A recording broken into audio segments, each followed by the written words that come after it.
He's been caught by surprise. He's a good fighter. He had no idea.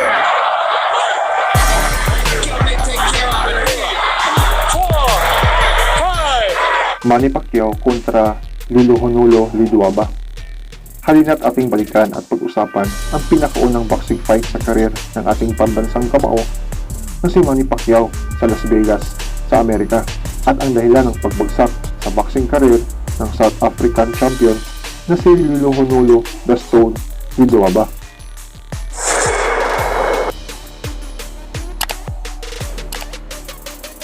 Gabi noon ng June 23, 2001 ay ang gabing hindi makakalimutan habang buhay ni Ledwaba.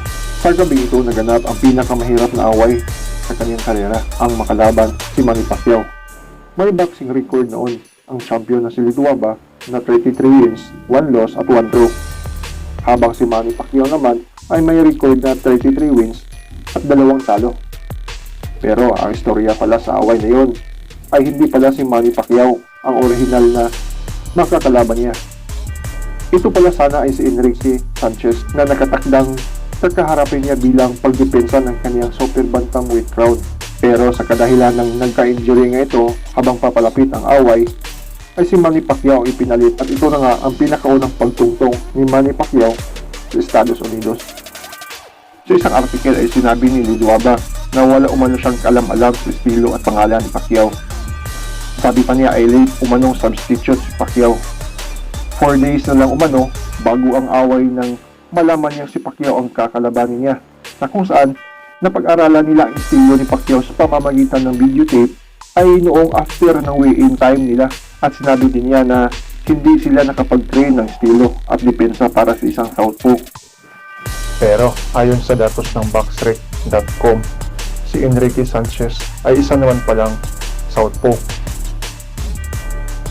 Tanging ang mga videotapes lang ang kanilang pinag-aralan, pero sabi pa niya, ibang-iba daw ang estilo at galaw ni Manny pagtungtong sa ring kung ikumpara sa napanood nilang videotapes. Umpisa pa lang ng laro ay nagulat na si Ledwaba at sinabing ito na nga raw ang pinakamahirap niyang away sa buong karera.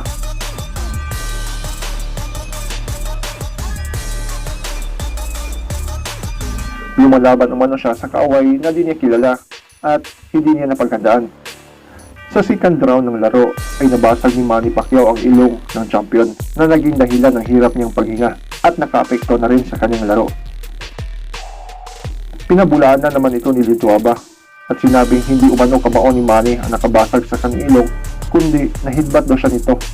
Sa second round ay nahirapan na umano siyang huminga at may pagkakataong hindi na raw siya makahinga sa dami ng dugo na lumabas sa kanyang ilong. Dahil daw sa sitwasyong yun ay pinagpatuloy niya ang laban, hindi para manalo kundi para makasurvive. Pero ilang beses kong pinanood ang buong second round ng kanyang laban mga pre, pero wala akong nakita headbutt na nangyari. Try niyo rin panoorin ang second round ng kanilang laro. Kung may makikita kayong headbutt ay comment mo lang sa baba.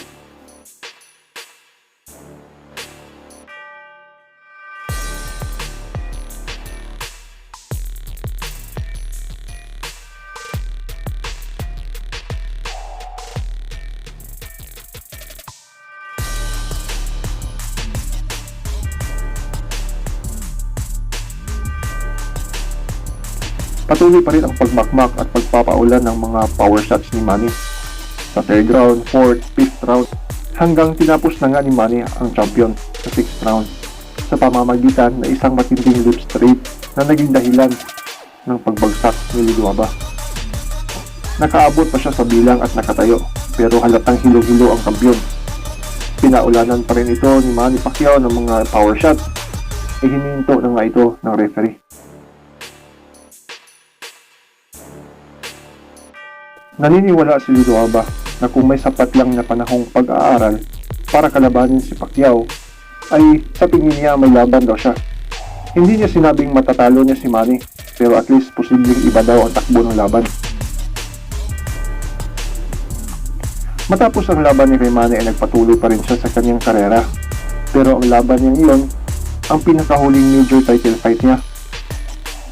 Sa huling sayaw niya sa ring ay tinalo siya ni Maxwell Awoko noong November 24, 2006. Naniniwala si Ledwaba na mas maganda daw sana ang takbo ng kanyang karera kung nanalo siya sa laban nila ni Manny. Malaking pera daw sana ang makukuha niya dahil sa nag-promise di umano ng kontrata ang HBO sa kanya kung sakaling mananalo siya, pero wala nang naging kontratang nangyari dahil sa kanyang pagkatalo. Maraming offer din daw sa kanya na lumaban ulit sa Amerika, pero sabi pa niya ay loyal siya sa kanyang South Africa na promoter at nagdesisyong manatili na lang sa kanyang bayan. Pero may mga pagkakataon umano na napaisip siya at nanghihinayang na kung kinuha sana niya ang mga offer ay marahil mas maganda ang naging buhay niya.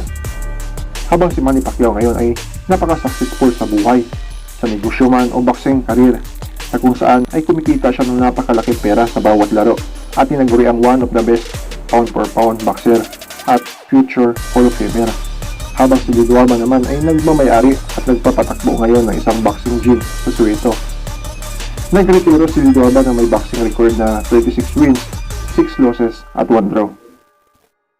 Kaya pre, kung nakapaghanda at napag-aralan ng mahabang panahon ni Ledwaba si Manny Pacquiao, may chance ba na manalo at malipinsaan niya ang kanyang titulo? Comment mo lang sa baba at babasahin natin yan isa-isa. Salamat mga pre.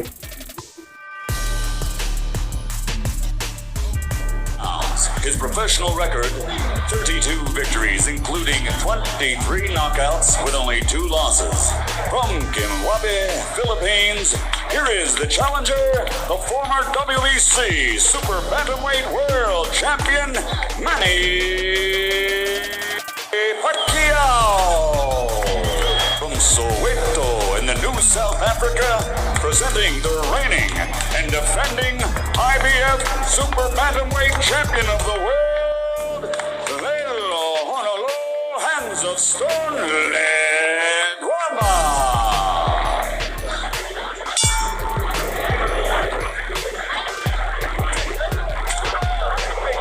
So it's the southpaw Pacquiao against the conventional fighter Ledwaba. That's what you gotta do. Throw it all out. Manny Pacquiao has landed the hardest shots in round 1, and now he dominates the last minute of the round with a full-scale attack against Ledwaba. Freddie Roach said to me yesterday, hey look, we have great respect for Ledwaba, and we know he's a great boxer, including 22 out of 40 power shots against Ledwaba's 9 of 28. So we watched Ledwaba get off to a great start down in South Africa. Here he gets off to an uncertain. You want to fight? The fight is yours. It's not going to develop like that. You talk about getting old in a hurry. Lehlohonolo Ledwaba looks like an old 29 in there against 24-year-old Manny Pacquiao right now. Hey, how you feel? You okay? I didn't see the punch. Absolutely. I think this guy just hit so hard that Ledwaba is totally off the defensive.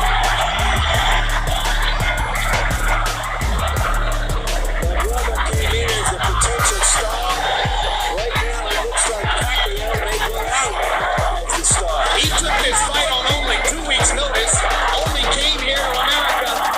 Pacquiao's assault. Now Pacquiao comes back with a body shot of his own.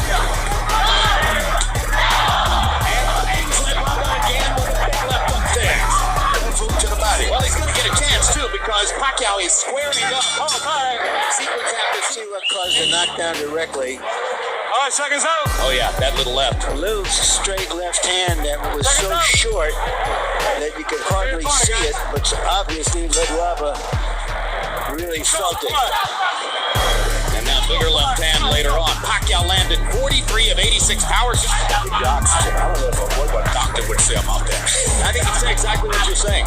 I think you're entirely on target, George. You need every ounce of fluid you can get in an experience like this.